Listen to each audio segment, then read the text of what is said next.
everybody, welcome to A Place of Grace. I'm so glad that you guys tuned into the show once again. As usual, don't forget, please like, comment, and subscribe. The comments are important so that they can help us identify topics and things that we need to improve on the show. Well, today we are discussing the taboo in the religious field, in the Black family field. We're talking about life after divorce. I called in two very successful women, including myself. We're going to be talking about how life has been after divorce and how the process during divorce was. I called my sister Tendani and my friend Kelly. Welcome, guys.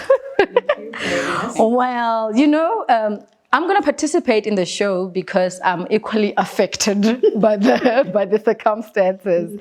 When you are growing up in a Black family, they mention that you are divorcing a man. As a woman, I don't think you are supported. The expectation is that the man must divorce you, maybe from sympathy. Those that are around you, probably family, can then support you. When you were going through your divorce, who was your support structure, or who didn't you receive support from? You can just speak interchangeably. Yes, then we'll start with you. My mother was my biggest supporter.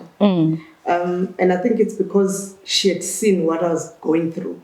She had seen the type of person that she doesn't know. I changed to be somebody I wasn't. And it all started when the elderly people came to my house and telling me how I need to relate to my husband in my own marriage. You need to respect him, you need to submit, I'm too controlling, I'm overpowering. So I ended up deeming everything that I was. True. And she could see that I'm losing myself. Yes. And almost every week she would be asking me, how are you doing? How are you doing? And I knew that this was not me. I changed to be somebody else that I wasn't. So I was very, very privileged that my mother was my biggest supporter. I think you are lucky because for me, it was a totally different experience.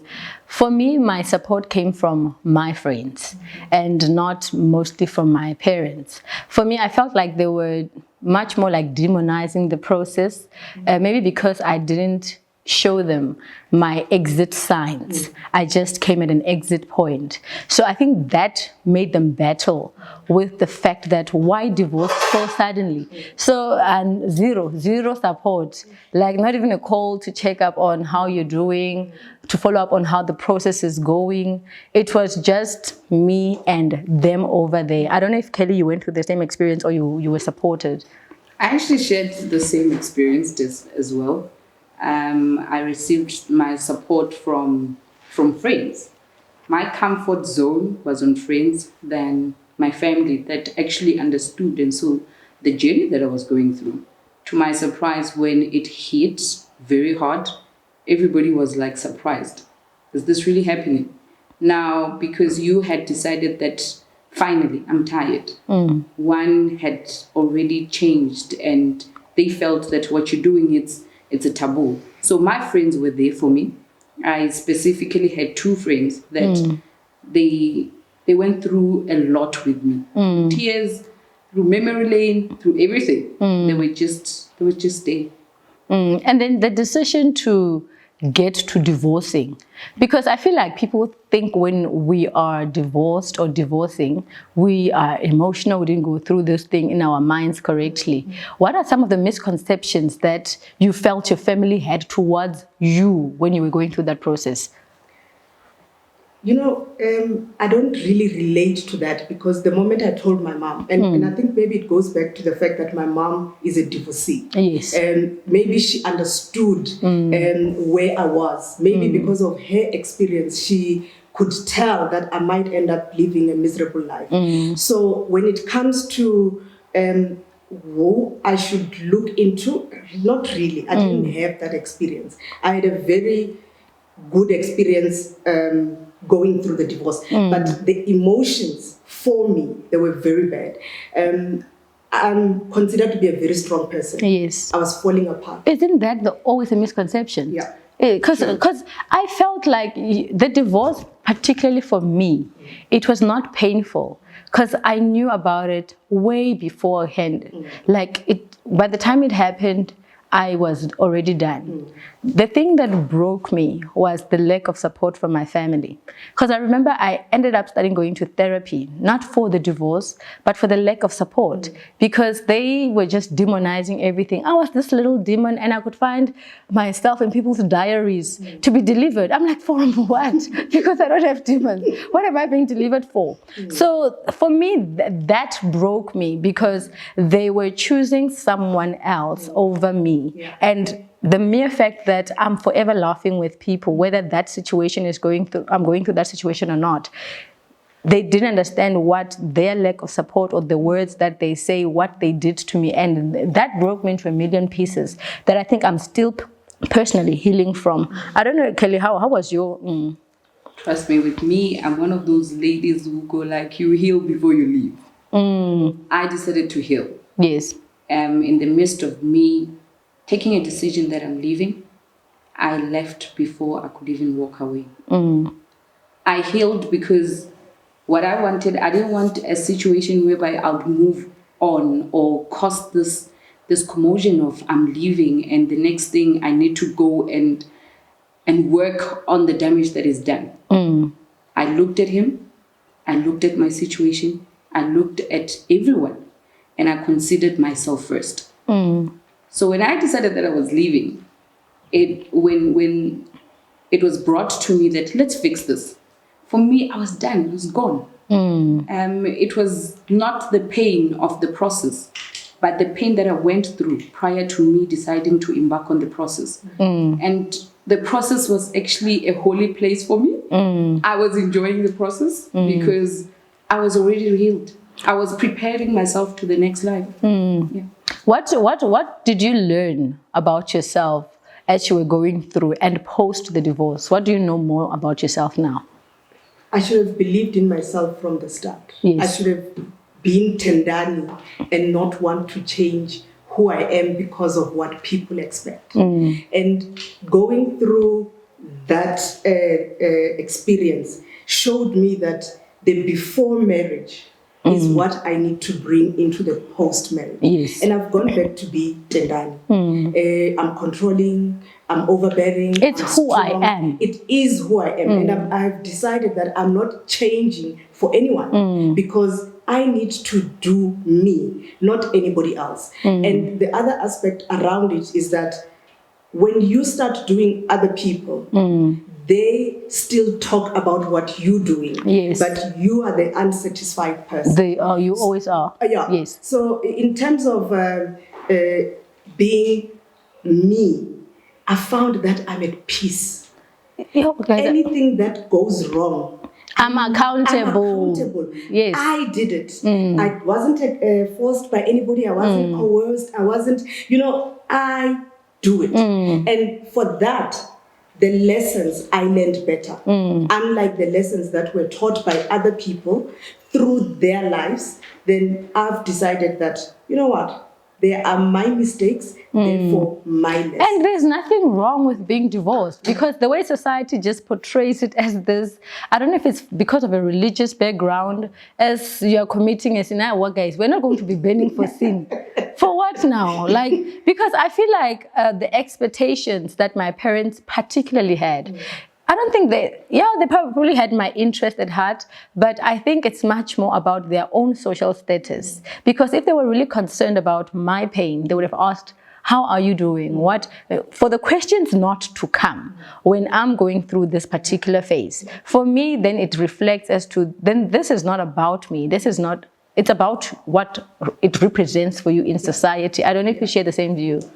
I think on my side, what I realized is that I'm a lover, naturally. I'm just a lover. But I'm not meant for the tough life. It's not for me. Never. My hands, I don't want them to have the scars. It's just not for me.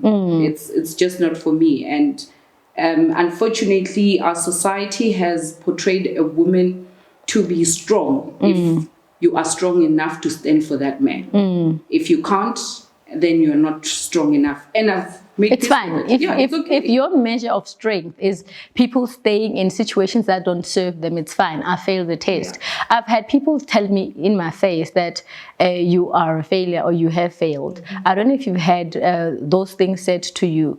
Do you think people that are divorced have failed? I don't think so. I think they're the strongest people. Thank you.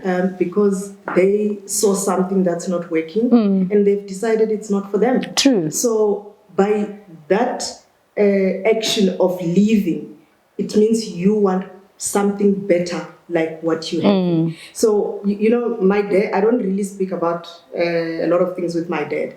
But after 2 years of divorcing, he calls me and he says, "Oh, how's Mugwasha?" What's going on? It's like that. What are you talking about? So I was like, no, at Chabanai.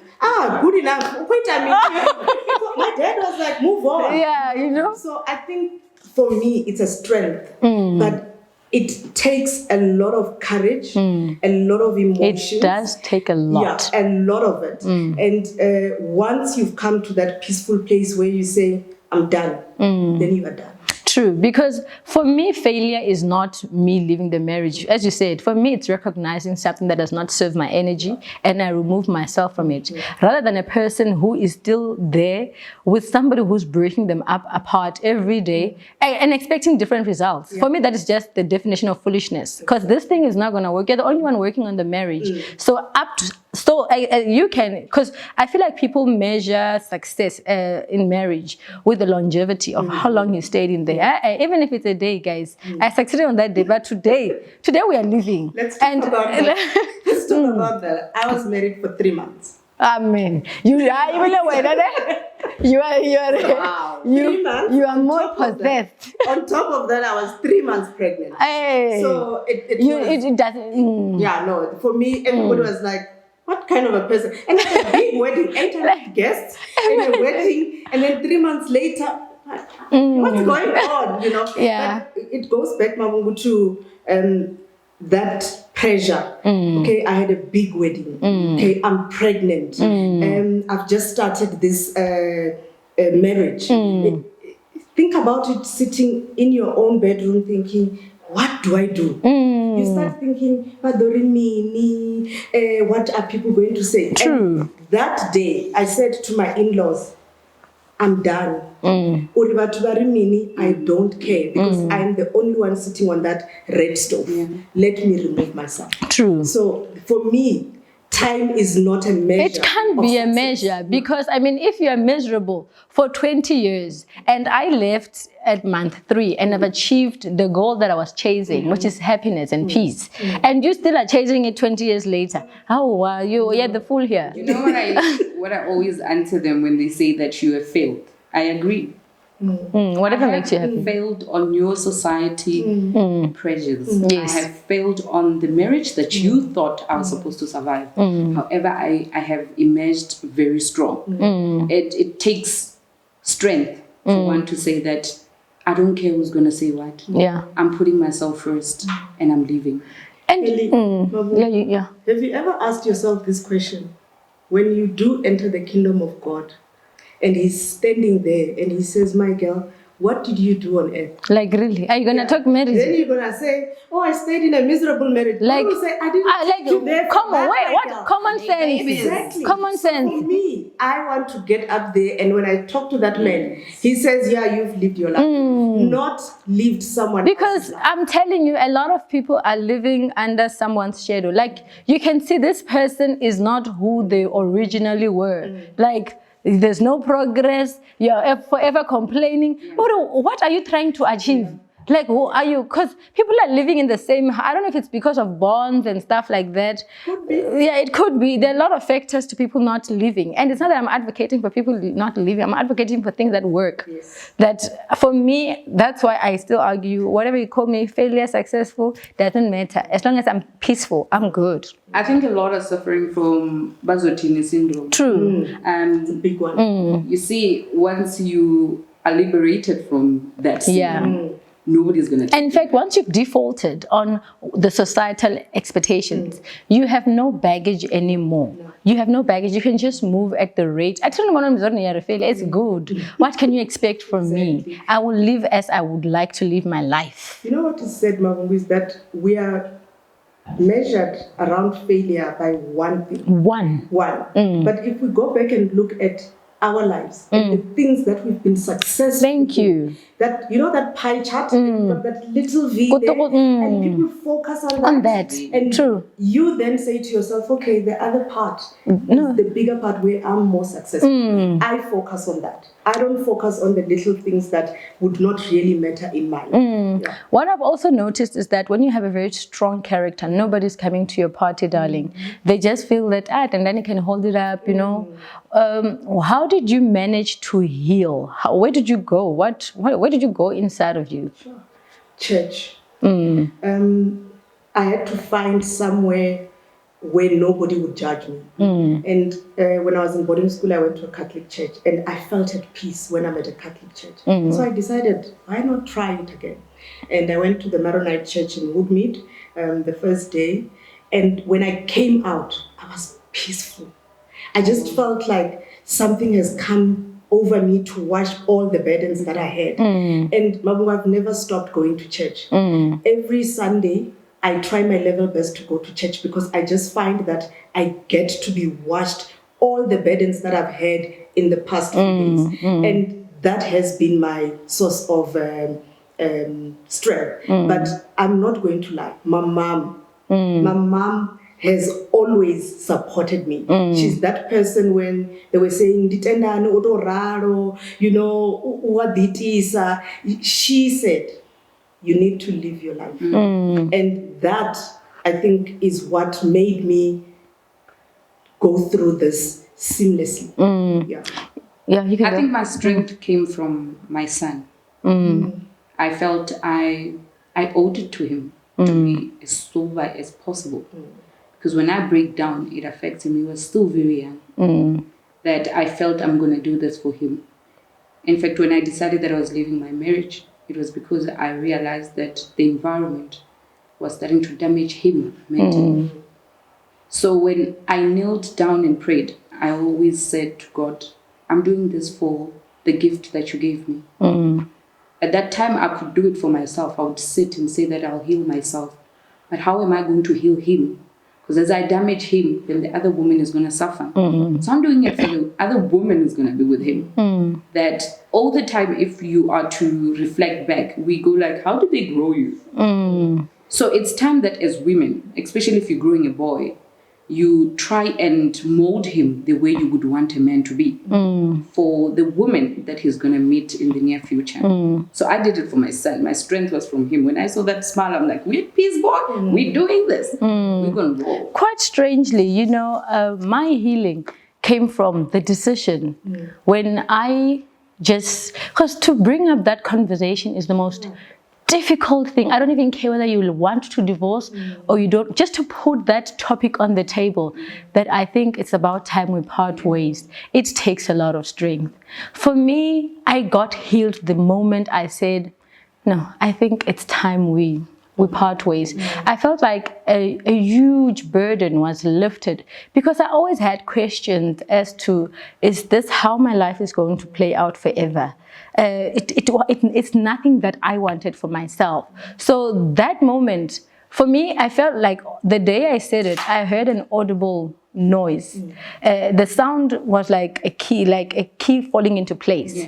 Like that's what it felt like for me. And it does not mean that after that I don't go through the different emotions. And I think that's a misconception that people can have, that if you want divorce, you don't go through those things. I went through all the confusion stages. You think you're overreacting. You're thinking, I don't know if you guys went through the same thing as well. I went through the same thing to a point where I was asking myself, am I doing the right thing? Am I doing the right thing? And maybe for me, it was because I was pregnant. I was carrying his child. And I keep asking myself, will this work? Will this work? But every time I asked myself that question, I found myself mentioning a lot of reasons why it wouldn't work. And this one day, I just started jotting around what would work and what wouldn't work. And it was too much on the part where it's not going to work. True. And that's when I decided, let's part ways. But I think we must also acknowledge that having that decision made also considers other aspects. Yes. We both educated, we got good careers, so we privileged that we could go to that level. True. There are people that are not privileged to be able to continue with life. So I'm saying that it wasn't a light decision, No. but there were enablers as well to make me successful In after the exit. divorce. True. Yeah. True. Look, just because we're not miserable, it doesn't mean that it was not a tough decision to make. No. It was really a tough. No, hey? You know, because with me, it was not because I'm leaving you because I don't love you anymore. I was leaving you because I'm loving myself more to say that this is enough. You understand me? So imagine when you have to leave the person that you have actually had your own future. I don't think I had such. Oh, yeah, okay, go on. No, like you need a topic for another day, because we all get into marriage with the future in our head. We have that vision of, I want this thing to work. Nobody wants to get into marriage to divorce. That is the truth of the matter. However, I always say that in most cases, if we are to go to households and give all those women millions, No, yeah, Shem, they are gone. They are gone. you understand me? 99%. Yeah. There are those who are sitting there because it's providing. Luckily for us, we could provide for us, you know. So if you can provide for us, then you don't really have that broken parting of what am I going to eat? How am I going to feed my son? How am I going to pay for my house, for my car, everything? But because we could do that, it was easy for us to detach. But however, it was not easy to detach the heart, because you can't just wake up and say that I don't love this person. Okay, guys, I don't know about that, but no, but you know, I picked up from conversation with my mom this one time that her biggest fear is what if I regret it 10 years later and stuff like that. Did you have any things that you feared yourself while taking that decision? All my life, there's things that I've done that I regret. So All your life. I wasn't scared of regretting again. Yeah. So it wasn't something that was going to be the first thing that I would regret. So I've learned to respect the decisions that I've made. And if I've made mistakes, there are consequences to it as well. So if I had to regret, that will be the consequences that I needed to face. But no, I don't regret it. And I think that's what I said to my mom, because I remember she was like, after 10 years. I'm like, no, it was a choice.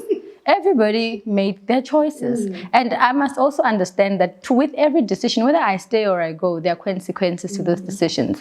And the one that I'm willing to bear the consequences, it's this one. And you projecting whether after 10 years, what am I going to tell my daughter? I'm not there. What if you're not there in 10 years? You know, after 10 years, I believe I'll have wisdom sufficient for the circumstances that I'm going through in 10 years' time. I can't be projecting, well, I'm here today. I'm here, it's not working today, and this is the direction we're going to take. I don't know, what did you feel when you lived? Look, if we are to look into the regret, then we'll never do anything. Because everything has got its pros and cons. As much as marrying you has its pros and cons. So with me, it was never about the regret. It was more about, I come from a nuclear family. So for me, it was the fear of being a single parent. Okay. It was more of, how am I going to do it alone? I'm used to mom, dad. And am I not disadvantaging my son because of my decision? However, and I was like, what's better, to grow with a sober mom or to be in an environment that it's going to tarnish you as a son? So for me, it was more about the single parenting, but regretting to leave, I know. No, because a lot of people, they are still in the same households, but people are living different lives. Like, there is no connection, and children can see through those things. So usually when we say, no, I'm doing it for the kids, I think it's a lie. Nah, it's a lie. You're doing it yourself. Yeah. There's nothing it's else. because you want to be there. Yeah, you want to find excuses why you are still staying. Exactly. Because there might be women today considering divorce, and I want us to speak realistically. The things that they need to consider before you go, because I don't think any of us were emotional in taking our decision. There were things that we considered as well. What are some of the things that are important to consider when taking this decision? Maybe Kelly answered this one because my marriage was 3 months, so there wasn't much to consider. Like there's no foundation. There's no foundation. We had not signed, So mine was pretty early that I didn't really have to consider a lot of things, So Kelly, maybe you've got things that you considered there. Yeah, fortunately, mine. I think I was a bit fortunate. It was going to be 3 months. Just she chose to prolong the journey. I found out that I was pregnant, and I wanted to be pregnant for a very long time. And I thought, oh, maybe now this man is going to see me as a woman. I'm complete now. It got worse, and I was like, oh no, it's got nothing to do with the child. You might as well just However, with me, I would advise, if I am to advise a woman, I'd say prepare yourself mentally. And when I say mentally, you need to consider everything that made you to get into that marriage. Are you ready to let go? It's something else to say that I'm divorcing, and tomorrow when you see your ex-husband with somebody and you feel like you want to fight now. Now you're starting to be bitter. No. If this is meant to be the best thing in your life, then you should be able to sit with the girl and be like, hey, this is his best position. You get me? Like, that is when you have peace with you're not giving it. Exactly. I should be able to engage with you. So now people have this thing of we are enemies because now you're dating my ex-husband. Oh, trust me, no, you can have him. You can give me a call if you sing this.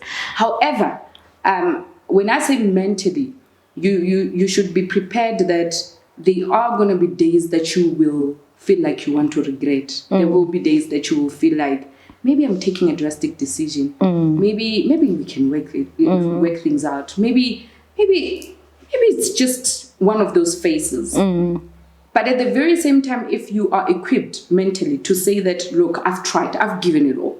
However, this is not what I want. True. Emotionally, if you are to come back to it, you must be prepared to walk on the journey alone. Because those that you think are going to be there for you, they are not going to be there. True. Don't take a decision because it's based on the inputs of other people. However, if you want the best decision for you to move on, tell the truth. Be honest. And that's the other thing about, you can't be lying in this whole situation. Because if honestly you're still in love, I would advise you to stay. It can be a little messy. And people must separate emotions from this whole thing. Whether your husband cheated or not, I don't know. Some things don't stay. Stay until you know, it's not about that. It's not about that he cheated yesterday. I am just done. History doesn't serve me. Every piece of me. And I also think the issue of financial resources is very critical. You can't live emotionally, guys. You must plan your exit, especially if you are dependent on the other person financially. You need to start putting money away because chances are that once your partner, your ex-husband or ex-wife moves on with another woman, chances are that they might not be as supportive to the children or child when you are out of the house. The people are competing for resources. So you must be realistic as you're painting this whole fairy tale of how your life is going to look like after divorce. You know what my mom used to say, and I think this is the best advice that I got from her. Baba Chiri,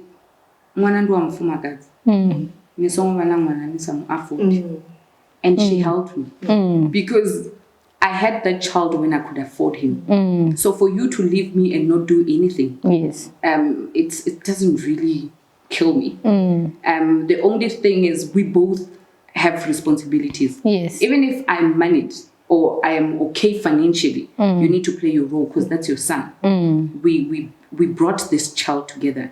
So it's within his right to enjoy whatever you have to give as a parent. As women, sometimes you'd find that you're comfortable in a situation whereby your husband is financially stable and he can provide for the household. But for how long? Because you also have to, if he is to wake up tomorrow and he's not your husband anymore, or he has passed, are you going to be able to provide for those kids? Because it's very important that we maintain the lifestyle to the kids until they can understand that there are changes in life. So I would say to a woman that don't relax, you know. These are seasons, and not every day it's a shining day. And there are days that it's gonna pour, and sometimes you'll be the one to pick up your husband. Not only in divorce. Yeah. You know, we should also look at what next. You know, when I came out of that divorce, I was telling myself that the life I'm going to live is going to matter. Yes. You know, I'm going to make sure that things are good for me. And without financial resources, we are kidding ourselves that life will be easier. True. The money makes other things easy. True. You sleep better, you don't have creditors calling you. And once that is sorted, you've got very little to deal with. True. But imagine you're dealing with financial, you're dealing with emotional. That becomes It's a very lot. toxic. I think it becomes even more confusing. Yes. You're not sure if whether you wanted to really stay with this man. Maybe I'm still in love. You're just broke. Yeah. But also the other thing, you can't divorce and be looking miserable out there. No, You need to divorce, and when he looks at you, he's like, Luri, oh my God. if the decision honestly was to serve your energy, you can't be looking miserable because you are serving your wholeness. You can't honestly be cracking. Hey, then you took an emotional one. Go You're back. too fast. Go back. Let's go back. Go back. Go back and start again. Go back Yeah. you're ready. And I think that Would you guys go back? Me? No. You know what? I asked myself, I think even before I lodged the divorce, as to whether would I choose. I want to acknowledge my ex-husband is not a bad person.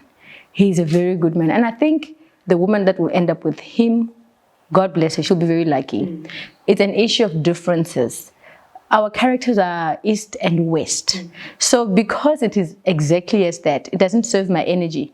I don't even see myself going back. He's a good person, just not for who? For Mavhungu. Okay. I've been saying this to my sisters, that what frustrates the situation sometimes, not all the time. I'll give an example with the township and the most known suburb. You're a guy from Sentin, a guy from Alex. There's only a bridge in between you and Sentin. You decide to fall in love with a girl from Sentin. However, this girl is used to the Sentin life. Now, when you are with this girl, at some point you're going to have pressure to give her the lifestyle. It's not that she's a gold digger, she's used to that life. Do you understand me? However, now when you get married to this lady, or you get into a relationship with this lady, you need to adjust to her level. And as women adjusting to a man's level, it's simple. Than a man adjusting to a woman's level. It's an overreach. You understand me? Now you get frustrated on the fact that you still enjoy going to Kasi and enjoying that, township and get together. I don't. Now, because I'm from Sentin, I'm looking forward to Cape Town. You understand me? You're still looking forward to my Sentin. It's like, the bridge. It's like, no, that's where I grew up. We're not going to be playing here. This is where I grew up. These are some of the things that we don't want to talk about. That if I can afford like this, it also plays a role.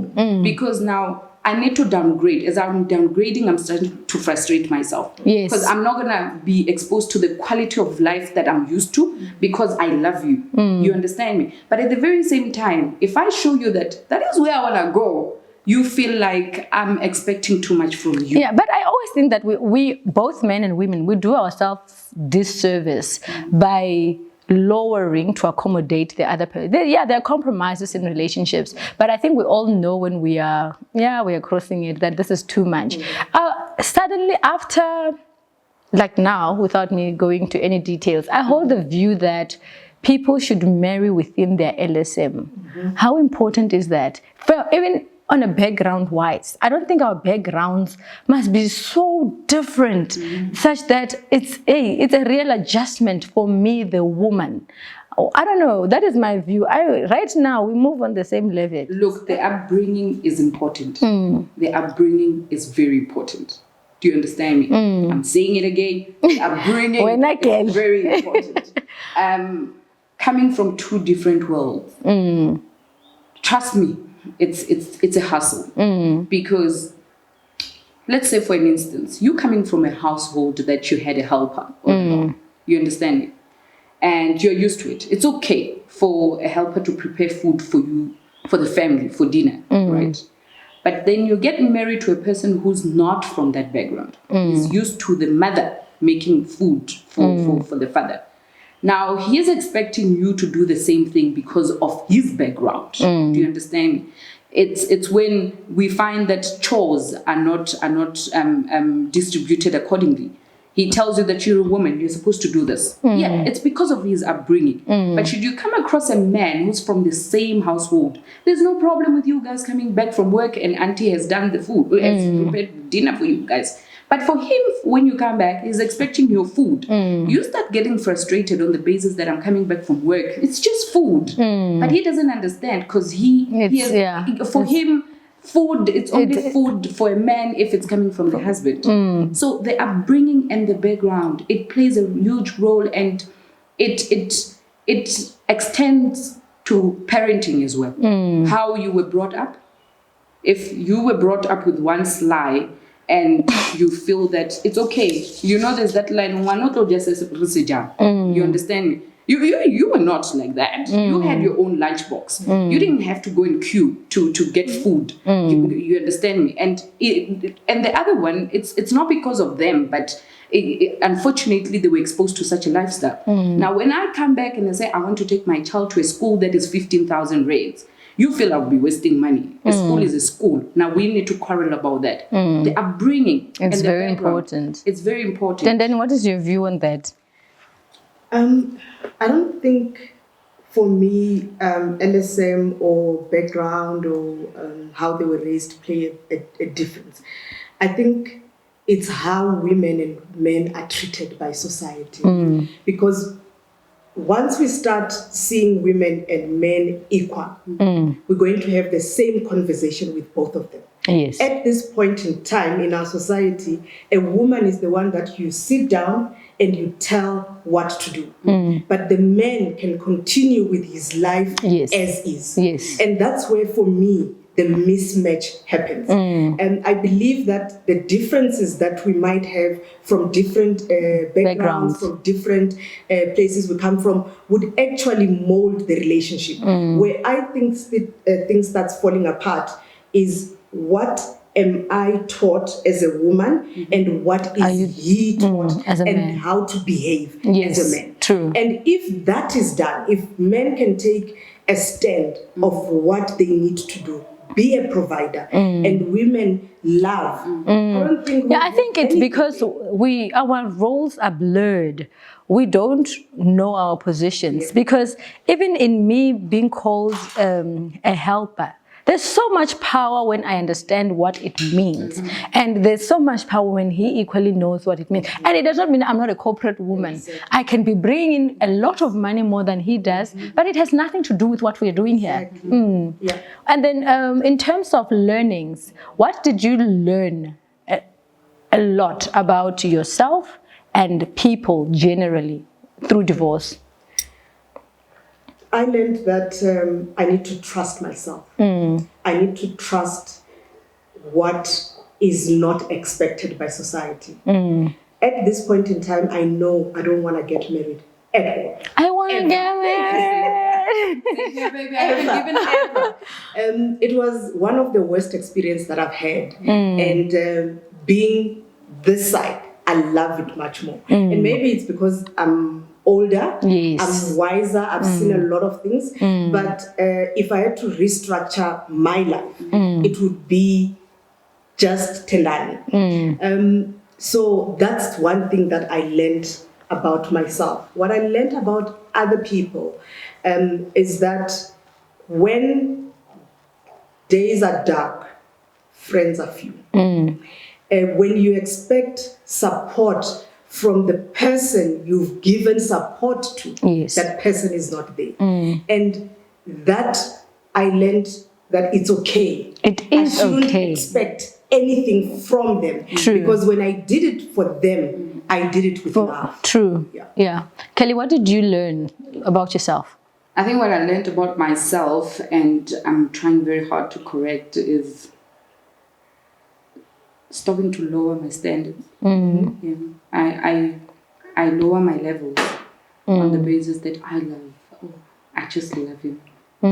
I think it's time that one should face reality. Yes. Yeah. Not only think with your heart, but also think with your head. Some of the things, I think I recently met a young gentleman who exposed me to the 60 days rules, whereby you get to understand a person better. So now we fall in love and we forget about a lot of things. And we're like, I just want to be with you. And we're looking at the butterflies and we're consumed by the butterflies. However, we don't have time to reflect on the basis that I'm a mother. I have ex-in-laws. I have an ex-husband. I have a family. He has his own as well. So what I have learned on my side is that one has to sit down and have those butterflies. But however, you need to be sober-minded and not rush into it, as they say, fools rush in. We should start thinking twice before we commit. Yes. What I've learned from other people is that the strength expected from you, it's sometimes dangerous because they always think because you're strong, you can overcome everything. And people don't owe you anything. They don't. Because when you decided that I'm falling in love there and I'm getting married, it was your decision. Now, why should I go to them for an evaluation? If I'm not okay, I'm not okay. And it was your decision. On my train, I'm moving. Don't expect a lot from people. Just expect. Look, they'll adjust. Yeah. You understand? True. And trust me, there are a lot of people who are admiring. They're halaling. Yeah. They're halaling the glow. They done it prior to. Yeah, because that's the thing. Before I respond about my own learning, it's people that have delayed taking this decision. Oh boy, they wish to be you. Yeah. If I'm telling you your mama had to become you, darling, you're living her best dream. So when it comes to my mom, like I remember my mom sometimes when I talk to her, when she couldn't understand that now you're giving up.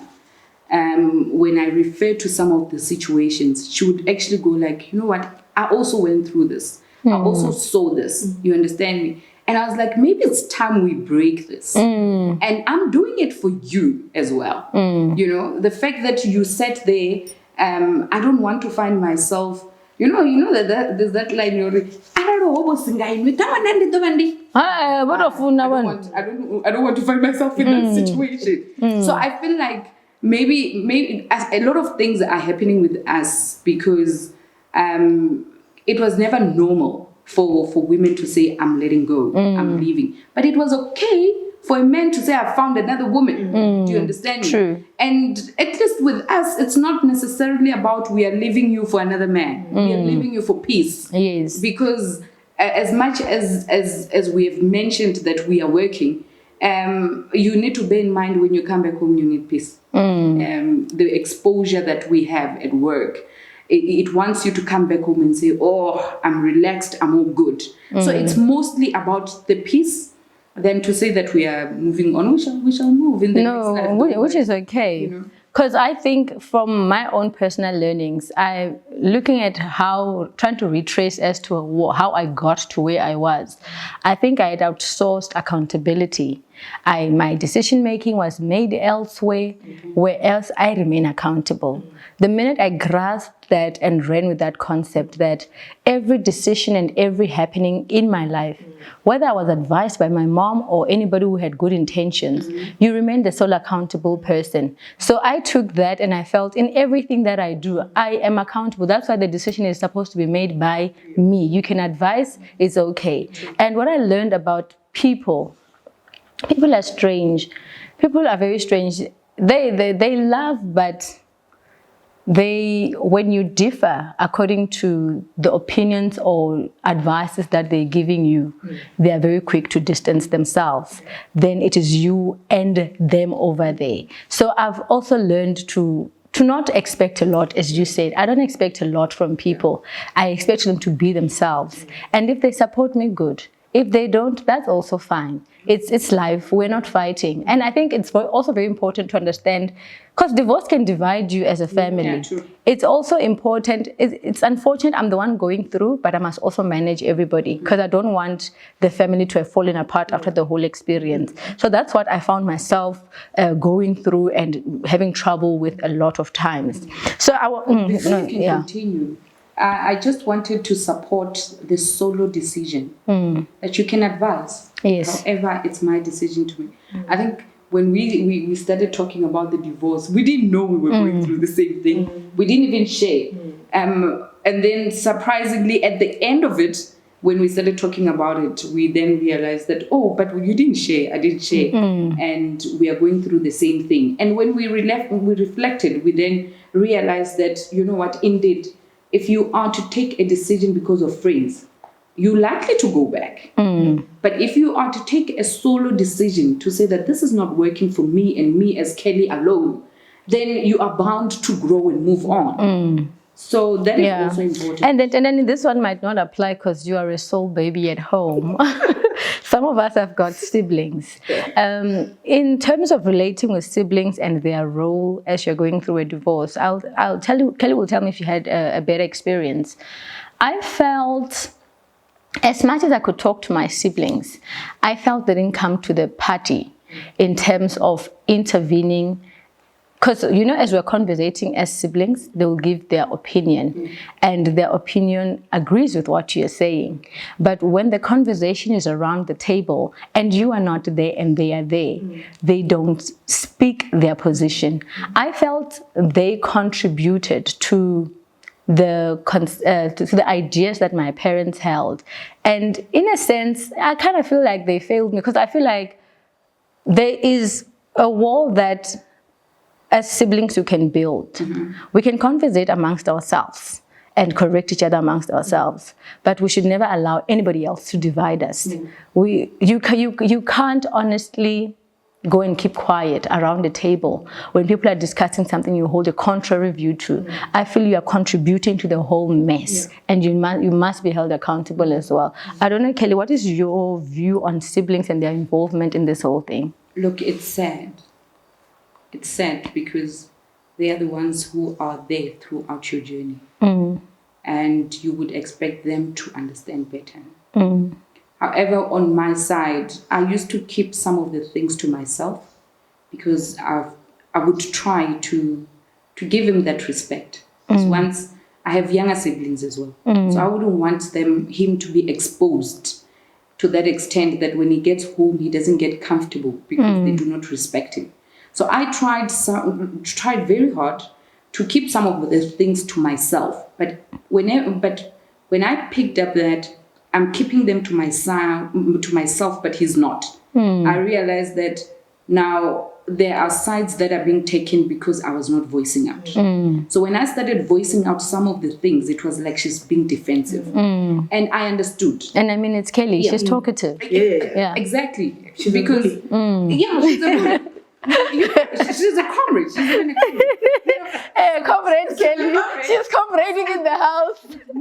With me, it was more of she's too vocal. She has a strong character. She's bullying the guy, and the guy is quiet, and it always came as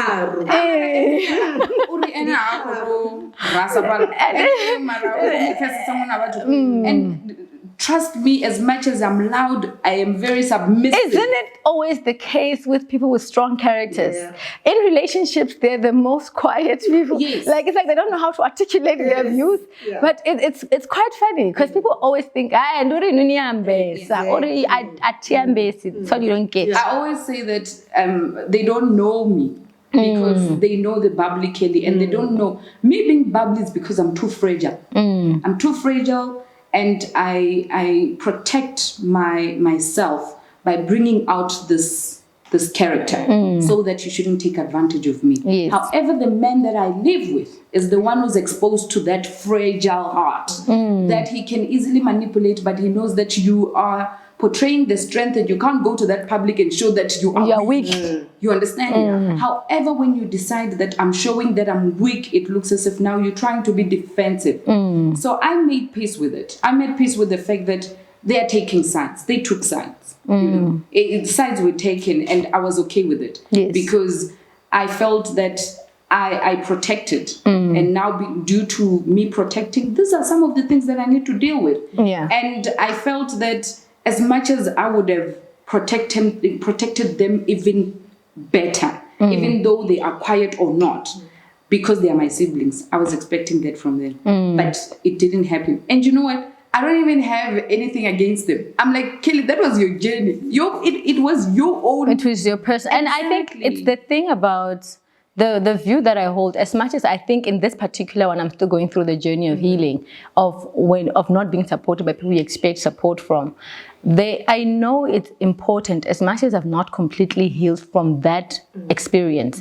I think it's important for me to heal, because whenever I don't, I allow them to hurt me over and over again about something that has happened, like it has happened a long time ago. You know, COVID,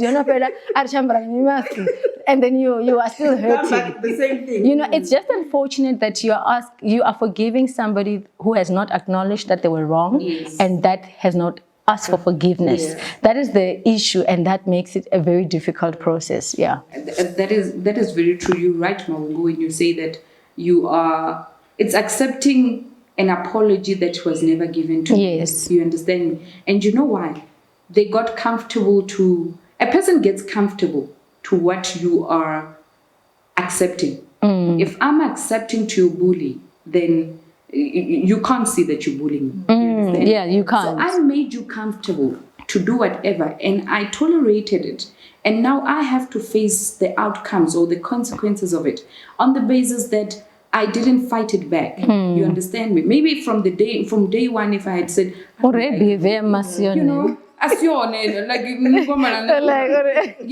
but how dare you? How dare you? But because they say you make a man for yourself, you can't just find a person who's fully furnished. You allow the process to say that I'll mold him the way I want him. But he's Okay,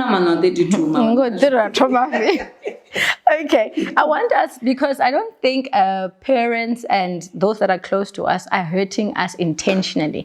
It's out of ignorance. Having been divorced, what would you advise a parent or friend or a sibling who is close to a person who is going through a divorce? Muraro wa Chivenda uziyamba zvakudibadi. Mubebi hakatingwana na padi. It doesn't matter. It shouldn't. What is happening. All a parent needs to do is to give love. True. Because with life, I cannot do what my mother wants. I cannot do what my father expects me to do. But what I expect from them is to love me unconditionally. True. And for me, unconditionally does not mean that we must always get along. No. There are places where we're not going to get along. There are places where we'll disagree to agree. And that's okay. Yes. But it must come from a loving heart. And that's what I think our parents are unable to show us. True. And when they do say, when they do say, why is it so? It's also coming from a good heart. But ultimately, yes, the decision is yours, and ultimately they need to support you with whichever decision that you've made. True. Kelly? I think on my side, I'd actually say, because my mom never went through a divorce. I don't blame them. And I have nothing against them. Someday they will understand. I think as they see that you are happy at a peaceful place, they then realize that indeed, because one gets consumed and you lose yourself. What I would say to my mom is that be patient with me, for I haven't seen this journey or experienced it through anyone at home. And be grateful I'm coming back all beautiful and glowing. that's a date, guys. That's a date. Back in coffins. You understand me? This thing of it's there, it's happening. However, you must be grateful that I'm still sitting here with you and I get to share my experience and rescue somebody who's also experiencing a similar thing. And some days they'll be very bad and I'll need you. And some days they'll be gloomy and we'll enjoy. So just be patient with me. Eventually, all shall be well. I'll get that man. Again. Because I think for me, because I think my mom is very religious, I think because I experienced that part of a person praying for you and not asking you, how are you? For me, that was just, it broke me into a million pieces. That what are you praying about? That you're not asking or concerned, or is she fine mentally? Are you doing okay? The assumption was always, because you're smiling, you're doing good. Even if I'm doing good, it's still, I feel that as a parent, it is still your best, it should be your best interest to ask Mavhungu, how is Mavhungu doing? And stop writing me in a diary to pray for me. It becomes meaningless and I don't understand. You become resentful towards the action of being prayed for. That can you just stop wasting time? What are you praying for? If you really care about me, you can't even ask, what are you doing to heal? So yeah, for me, I think that is one thing I would advise parents to stop just praying. You can pray, it's fine, but can you interact with me? I know it is the obvious thing. It is the obvious thing. I mean, when you are the one as a woman saying that this is the direction we're going to take, and the other person is playing clever, you shall be the demon in this house. But you know what you know, and your decision has nothing to do with anybody. It is what we're going to be doing. Okay, I want us to close because we're running out of time. 2 more questions. What has this journey taught you about God? He's there. He's watching. And he's got his own time. Yes. And when I was going through this thing, I always looked forward to the next day, hoping that it will be different from the previous day. What was going on, I think God was saying, you need me. And I'm the only one that can intervene and get it right. Yes. And day by day, when things were not going well, I looked up to my friends, I looked up to my mother, I looked up to society, I looked up to celebrities. Things were not going well. But the only thing that I looked at that was consistent was God. And when I started believing and telling him what I was feeling and praying about it, that's when God started helping me, because I was helping myself. I didn't have the prayer that is normally done when people close their eyes. I had a conversation with God. I said to him, why would you leave me to be this miserable? What kind of a God are you? I've done this, I've done that. You've never, ever given me anything. And I would cry. And the next day, I would go back, God, please forgive me from what I said yesterday.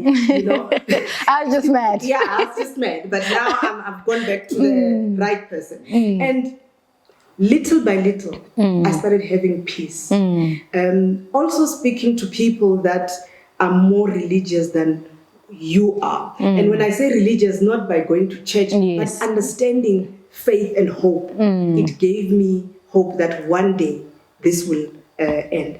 And if we always remember that what is started will always end. It doesn't mean it's going to go on forever. Yes. So what I learned about God, He's consistent. I'm so, you know what? Because I was like, Kelly's not going to come in, because it's exactly what I was going to say. Yeah.